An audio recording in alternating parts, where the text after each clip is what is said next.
जय हिंद। आप देख रहे हैं वतन समाचार और आज हम बात करेंगे दिल्ली माइनॉरिटी कमीशन के बारे में। लोकपाल, पारदर्शिता, साफ सफाई और शफाफियत का नारा देकर इक़्तिदार में आई दिल्ली की अरविंद केजरीवाल सरकार के चेहरे से नकाब कोई और नहीं बल्कि उसके अपने ही लोग उतार रहे हैं। ऑलरेडी उर्दू के साथ दुश्मनी का आरोप झेल रही केजरीवाल सरकार के लिए एक और नई चीज सामने आई है। दिल्ली की जो MIM है उसके यूनिट के जो अध्यक्ष हैं कलीमुल हफीज, उन्होंने संगीन आरोप लगाया है कि केजरीवाल सरकार जो अल्पसंख्यक इदारे हैं उनमें ऐसे नाअहल लोगों को लगा रही है, उनका अपॉइंटमेंट कर रही है, उनकी तकर्रुरी कर रही है जो उन इदारों को पूरी तरह से बर्बाद और तबाह कर रहे हैं। कलीमुल हफीज ने बीते रोज दिल्ली माइनॉरिटी कमीशन का दौरा किया। दौरे के दौरान उनके साथ वरिष्ठ पत्रकार और पार्टी के प्रवक्ता मुमताज आलम रिजवी समेत लगभग 20 लोग मौजूद थे। कलीमुल हफीज ने पत्रकारों से बातचीत में संगीन आरोप लगाया कि चेयरमैन ने 3 बजे मिलने का वादा दिया था, लेकिन जब उनका डेलीगेशन कमीशन के दफ्तर में पहुंचा तो चेयरमैन यहां से गायब थे और चेयरमैन फोन पर भी रिस्पॉन्स करने को तैयार नहीं थे। उन्होंने ये भी आरोप लगाया कि इतने अहम कमीशन में इतने गैर जिम्मेदार आदमी का अपॉइंटमेंट ये बहुत सारे सवाल खड़े करता है और ये बताता है कि केजरीवाल सरकार की किस तरह से अल्पसंख्यक इदारों को तबाह कर रही है। कलीमुल हफीज ने यह भी आरोप लगाया कि जो गिरिवाड़ से संबंधित रिपोर्ट थी, जो मुसलमानों को सोशियो इकोनॉमिक से संबंधित रिपोर्ट थी, उन रिपोर्टों को पूरी तरह से तबाह कर दिया गया है, उनको कूड़ेदान में डाल दिया गया। उन्होंने कहा कि जिन लोगों ने दिल्ली राइट की रिपोर्ट पब्लिश की थी और दूसरी रिपोर्ट्स इन पब्लिकेशन ने उसको छापा था, उनका पैसा भी केजरीवाल सरकार ने दुश्मनी में रोक लिया है और अब उनको उस पैसे को लेने के लिए कोर्ट का सहारा लेना पड़ रहा है।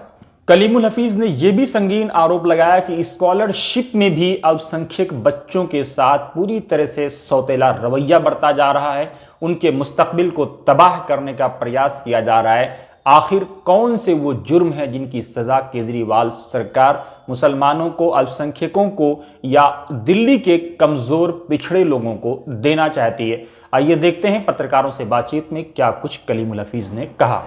जिस तरह की कमीशन के बारे में हमें शिकायतें मिल रही थी तो हमने उनसे कहा था कि हम आकर आपको आपके ऑफिस में बात करेंगे और ये आपको जगाने की कोशिश करेंगे कि आखिर कमीशन के बारे में जो इतनी बदनवानियाँ, इतना निकम्मापन या इतना जो उसकी जिम्मेदारी है उसको ना निभा पाने की आखिर वजह क्या है। लेकिन अफसोस की बात यह है कि जाकिर हुसैन साहब अपने ऑफिस से गायब हैं। उन्होंने हमें कोई इन्फॉर्मेशन नहीं दी कि वो आखिर क्यों हमें नहीं मिलेंगे और कब तक आएंगे। हमने यहाँ पे लोगों से बात करने की कोशिश की। एक मेंबर साहब आई, हमने उनसे भी पूछा कि वो क्यों नहीं है यहाँ पे, तो उन्होंने कहा कि ठीक है मैं अभी पूछ कर बताती हूँ, और अब वो भी अभी तक नहीं आई हैं।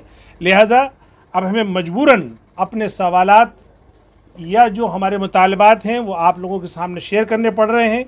अफसोस की बात यह है कि ये जो सरकार है, केजरीवाल सरकार, जो पारदर्शिता के नाम पर सरकार में आई थी, उसका ये नारा था कि आखिर हम जो है अब जो गवर्नेंस में पारदर्शिता लाएंगे, लेकिन आज उनकी गवर्नेंस का हाल ये है कि उनकी सरकार का एक कमीशन का चेयरमैन टाइम देकर सवालों का जवाब न देते हुए, उनका सामना न करते हुए वो गायब है। ये तो पारदर्शिता का आलम है। लेकिन सवाल ये है कि जो पुराने कमीशन की रिपोर्ट है, जो पुराना कमीशन था, उनकी जो कारकर्दगी थी, उनके 3-4 काम नुमाया थे। एक तो ये कि उन्होंने 2019-20 की रिपोर्ट शाये की। उस रिपोर्ट में सारे काम उन्होंने तफसील से बताया कि आखिर कमीशन ने क्या काम किया। उसके बाद जो दिल्ली दंगे हुए उसकी भी उन्होंने बाकायदा एक फैक्ट फाइंडिंग कमेटी बनाकर और उसकी पूरी रिपोर्ट शाये की, और वो रिपोर्ट ये है। इसके बाद उन्होंने जो दिल्ली के मुसलमानों का सोशियो इकोनॉमिक स्टेटस है उसकी भी रिपोर्ट उन्होंने शाये की, और दिल्ली में जो कब्रिस्तान के हालात हैं उसके बारे में भी रिपोर्ट शाये की। और उन रिपोर्ट के बाद जब ये जाकिर हुसैन साहब अब कमीशन के जाकिर खान साहब इस कमीशन के चेयरमैन बने हैं, तब से ना तो वो कोई रिपोर्ट उन्होंने अभी तक शाये की है, न ये बताया कि जो दिल्ली दंगों की रिपोर्ट थी उसको सरकार ने क्यों नहीं माना, क्यों दिल्ली सरकार ने आखिर उस फैक्ट फाइंडिंग रिपोर्ट को हाई कोर्ट में पेश नहीं किया, चैलेंज नहीं किया। तीसरी बात, जो रिपोर्ट पुराने कमीशन ने छापी थी उसको छापने वाली कंपनी को भी पेमेंट नहीं करी है इस कमीशन ने। ये कमीशन अपने तो तमाम सारे काम कर रहा है, चाहे उसके खाने पीने पे खर्च हो या उसके रखरखाव पे खर्च हो, जो लाखों में खर्च है, लेकिन ये रिपोर्ट जो कहीं ना कहीं माइनॉरिटी की जो स्थिति है उसको दर्शाती है, उसकी पेमेंट तक इस कमीशन ने नहीं की। इसके अलावा हम जो कहना चाहते थे उनको, वो ये पूछना चाहते थे कि आखिर हालिया दिनों में दिल्ली में मुसलमानों के ख़िलाफ़, माइनॉरिटीज़ के ख़िलाफ़ घटनाएं बढ़ी हैं, चाहे वो मीट का मामला हो, चाहे वो जहांगीरपुरी दंगे हो, चाहे वो न्यूपुर शर्मा की अभद्र टिप्पणी हो, चाहे वो धर्म संसद हो, चाहे वो नवरात्रों में गोश्त का बंद होना हो, चाहे स्लॉटर हाउस को बंद करके मुसलमानों में गोश्त की किल्लत का मामला हो। आखिर इन मामलों में कमीशन ने क्या इक़दाम उठाए? क्या कोई नोटिस जारी किया? अगर नोटिस जारी किया और उसको फिर कमीशन का क्या फॉलोअप है? लेकिन अफसोस की बात ये कि कमीशन के चेयरमैन यहाँ मौजूद नहीं है। इसके अलावा जो पिछले कमीशन ने जो प्रपोजल दिए थे दिल्ली सरकार को, उन्होंने कहा था कि आखिर दिल्ली मदरसा बोर्ड बनाया जाए। उन्होंने कहा था कि जो मुसलमान जो अपनी मैरिज को रजिस्टर्ड कराना चाहते हैं उनको या तो सिविल मैरिज एक्ट में या तो सर्टिफिकेट मिलता है या हिंदू कोड में मिलता है, आखिर उनको भी मुस्लिम मैरिज सर्टिफिकेट मिलना चाहिए।